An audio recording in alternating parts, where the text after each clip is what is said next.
Water falls అయితే ఎట్లా పోస్తున్నాయి చూడండి. ఎక్కడికి వచ్చినాం అంటే మేము కర్ణపూర్ అయితే వచ్చినాం. పెద్ద మందిరం అయితే చాలా పెద్దది.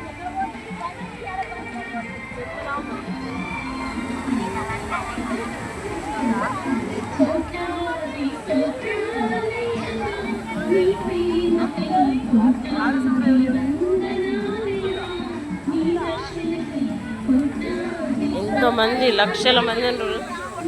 ఏ డిస్టర్బెన్స్ లేకుండా పోలీసు సార్లు కూడా ఎవరు లేకుండా చూడండి. ఎంత క్రమశిక్షణ అయితే బాగుంది ఇక్కడ.